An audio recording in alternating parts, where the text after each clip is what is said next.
Hello guys, welcome back to some history, Great Battles Medieval. It's been quite a while since I've done the last part, but let's just get into it. I'm going to play, I'm on chapter 3 of the story mode, but let's play a couple of pre-battles to help level my characters up and get myself some money. I haven't done much of this because I actually lost the game somewhere, and I've just recently rediscovered it. So I have played a few battles to warm myself up, and to be honest, this should be an easy win, this battle. But I was actually not doing so well, and then because obviously I thought I'm definitely going to win this round, I kind of screwed up one of the basic strategies. Or failings, should I say, really, and I basically got all my units to target an enemy unit and then attack. Now obviously, well, it goes without saying really, cavalry is a lot quicker than foot soldiers, and obviously the enemy archers targeted the horses because they came in to firing range first, and then but once they were getting taken out quite quickly, they then would hit the main force and get swamped down and annihilated, and that's why I wasn't doing so well. So obviously, once the enemy archers are now on someone, now I can use my cavalry to back up my main troops. But it wasn't a terrible problem when it comes to this kind of battle, because I won anyway. But you know, you don't want to be repeating it in an important match. And on other news, I'm getting another strategy game, a more in-depth strategy game, next month. So look out for that, guys. It's called Ambition of Nobunaga. The Ambition of Nobunaga Oda. I think that's the exact wording. It could be worded slightly different to that, but it's set in Japan, obviously. Anybody knows much about Japanese history will recognise Nobunaga Oda. I'm having trouble saying it now I'm on camera, but I can honestly say I can say it quite well off camera. But yeah, it's basically you have to basically make money, trade and build resources and stuff, and as well as do battles like in this game. The battles are a little bit like this, I suppose, but it's basically a lot more in depth, and you've got to do civilian type strategies as well as military type strategies, and it looks awesome, and I think it'll be a lot of fun, hopefully. So basically, I'm going to play a few parts as soon as I get the game. This might mean I might be terrible at the beginning, which is, fair enough. New game, don't know much about it, just going straight in, especially a strategy game. Could do really badly, but I'm going to just do it. Do some videos straight off the bat, and then I will practice off camera, get some gaming in, basically do some good strategies, and then basically I will. Oh, there's some guys over there, and then I will play some more videos and hopefully show you some better ways of winning and strategies in the game, depending on how much I like the game, of course. But it looks awesome, so it's good to see another strategy game coming out for consoles, and there seems to be a fair few. Victory. Okay, I want to swap. Yeah, I'm gonna finish those guys off. That'd be cool. Oh, and they're all down. Yeah.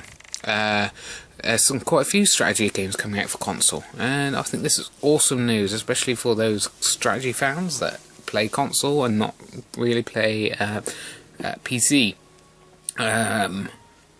Now, actually, this game is set during a Joan of Arc type years, and actually I watched a documentary about her, I guess it was about a month ago now, but I'm going to tell you a little bit about Joan of Arc. She's quite obviously a very well-known historical figure. Maybe people don't know. Right, okay. I'm going to get Purchase Bow Mastery, see? It basically lets you fire off more arrows. And that's what you should really hold on for when it comes to archers, is those high level, you need 4 skill points to do it, so you have to really kind of wait, hold off and save some points to get those, because it is worth it. And it can be hard to do. You can't get a skill point and you just want to use it to up your attack or defense. And for archers, it's obviously worth it to hold out for the archery-based skills, which cost a lot more. Anyway, yeah, this Joan of Arc documentary was quite interesting. Now, I guess people know her as basically just being a female general, pretty much, and that's pretty much what most people, the only thing they know about her.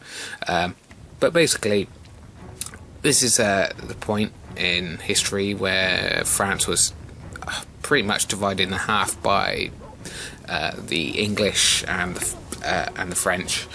The French were losing, mainly because of the English bowmen were being able to hit them from farther away, and were more proficient in the act of releasing arrows, so they could release more arrows.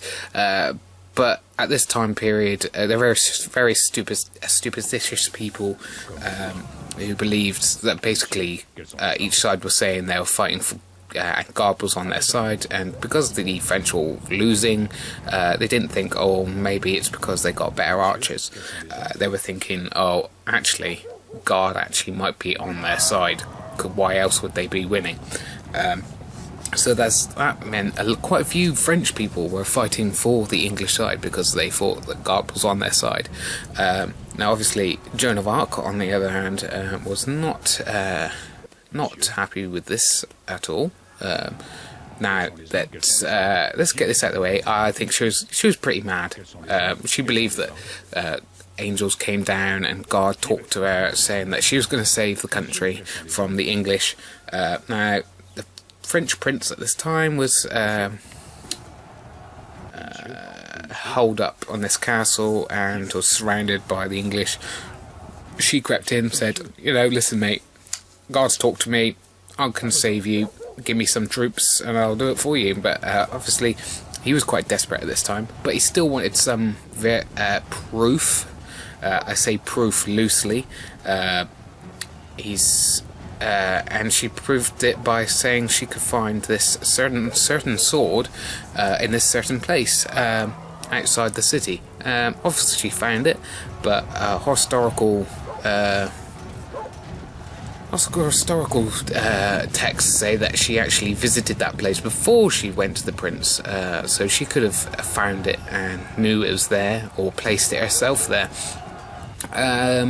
Obviously we never know 100% for sure really, but wow, come on, we all know that she knew where it was. Anyway, so gave them some troops, and obviously the troops were like, oh, God's told her she's going to win, so yeah, and obviously their morale was picked up. They took the English by surprise and they won. And then obviously the prince thought, well, she won that, God must be on her side. So he gave her a lot of troops, and they started to win some great victories. Let's not necessarily say she was not exactly a strategic genius here, but she basically gave the moral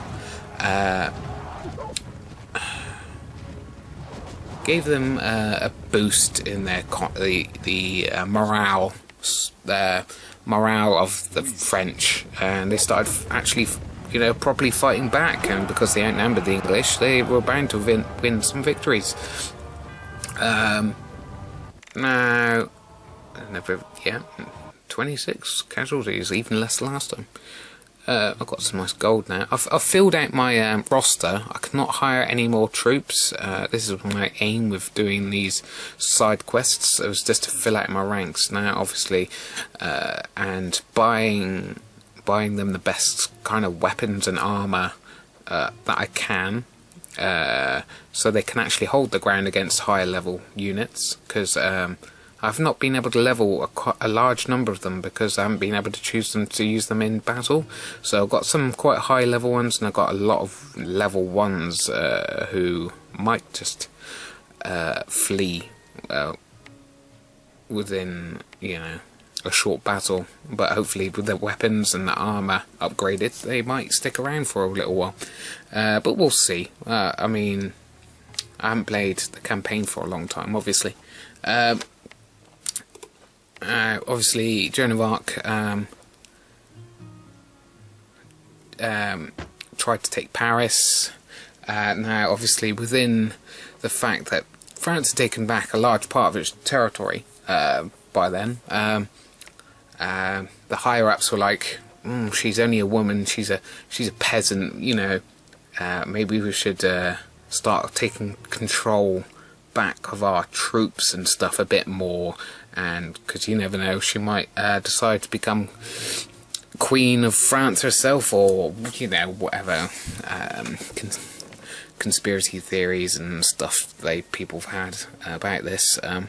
But anyway, they let her have the troops, but when she started to attack, she got hit by an arrow, and the other guys decided to pull their troops back, which she was very angry about.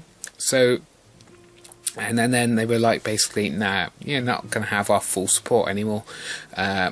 So she took her, and she was kind of so into her own delusion about God speaking to her and being just and all that. She decided to go with a few troops and try to attack it herself. She was injured again and captured by the English. And obviously she was... the English wanted to prove that she was a false, she was a heretic kind of thing. She wasn't really hearing God, kind of break the morale of the French at this point, who were obviously in high spirits. And obviously at the beginning she did not talk in... Oh, hold on, let's listen to this.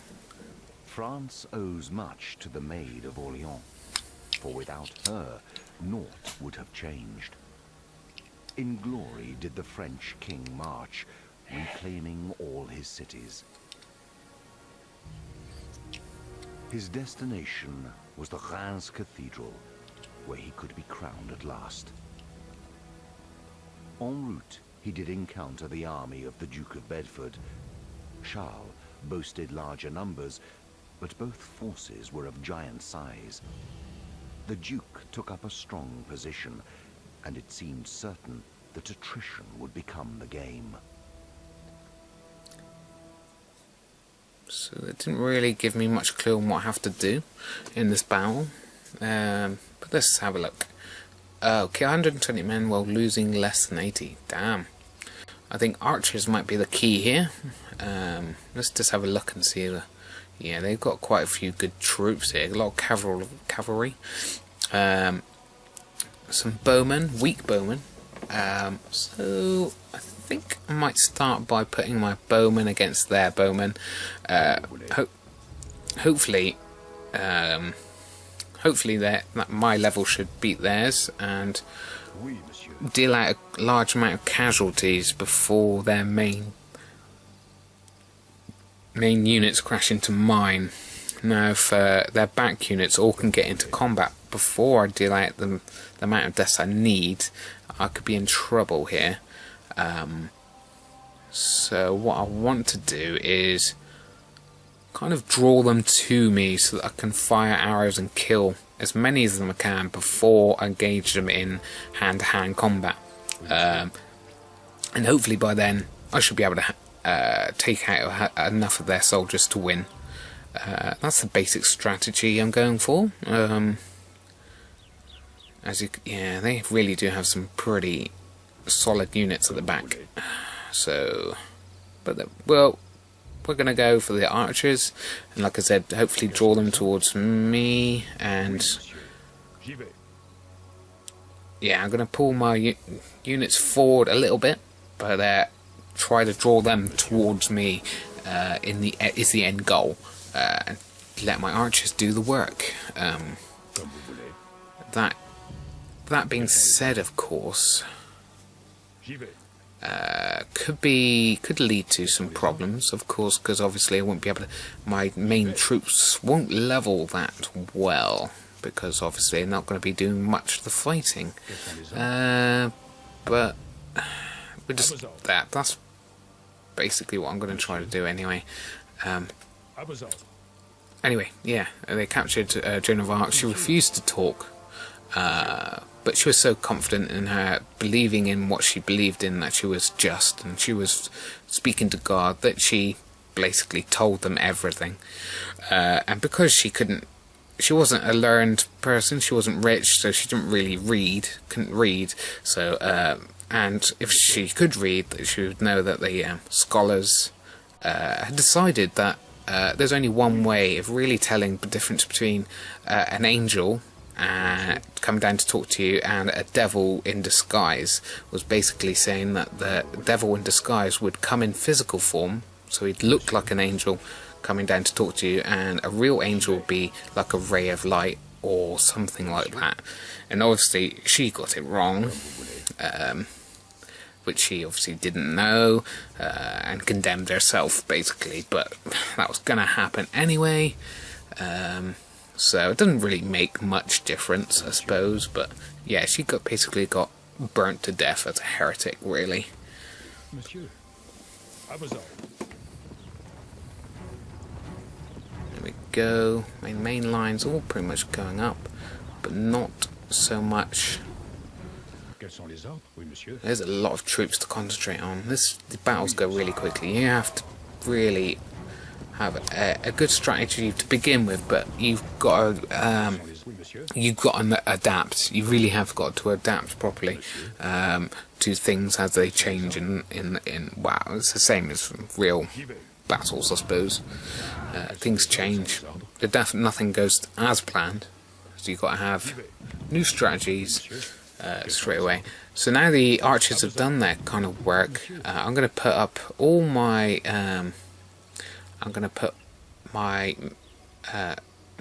shield units and normal troops in front of the archers to protect them from the main body of enemy units. And then I'm going to bring up, I think what I'll bring up is my horses, cavalry, behind the archers, so they can swing in and deflect any flanking units. If anybody tries to flank me, my cavalry can hit them hard and delay them, if not break them. And obviously, if my main units hold them, I can use my cavalry to come in from the sides and from the rear. This looks like I'll be able to win this one, but it's all about whether I can get the right amount of casualties before the main body hits. If I can get, say, 100 kills before the main body really comes in and attacks, I think I'll win this. I don't want to be drawn up to the hill. Yeah, anyway, let's finish the Joan of Arc thing. Just to finish it off, obviously people think of her as a great leader and maybe even a great military leader. You could argue that she is, of course. She did one of the most basic jobs of heightening the morale and getting the French to actually fight the English. Pull them back. I'm going to get my horses to finish them off.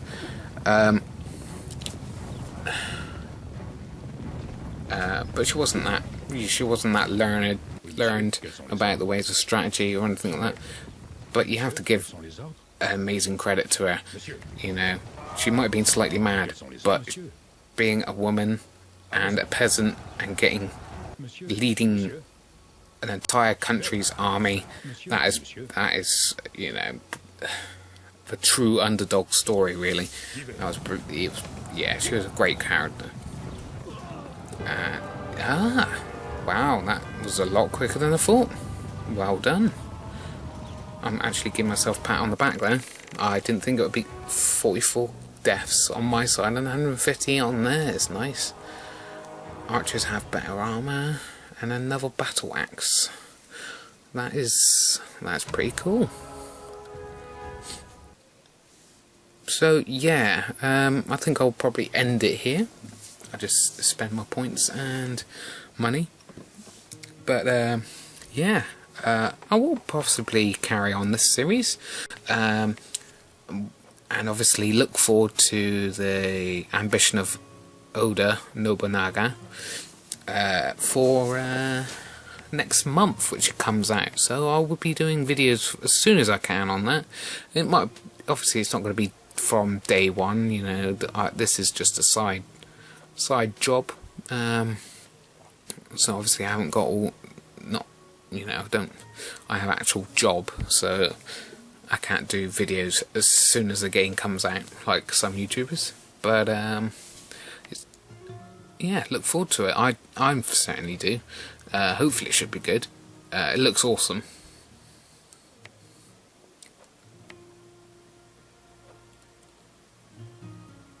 Nice. It's a little bit expensive really, but I think I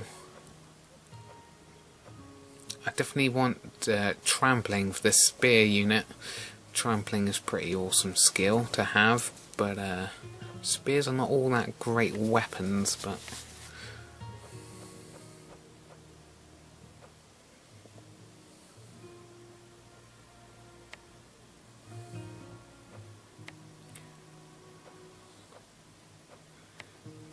looks like no, don't think I can use my skills there. See if there's any messages on the phone.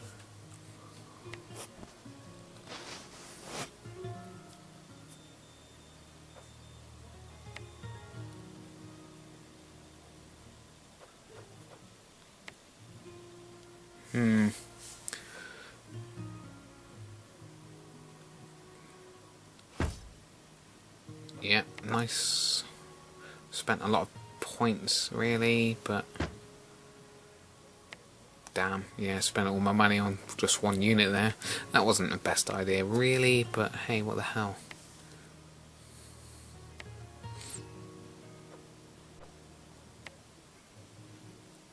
Yeah, so there you go. Campaign mission 4 is next. And where is it though? There it is. Well, there you go guys. Thanks for watching. Hope you catch me for the next episode or the next game even. Bye bye.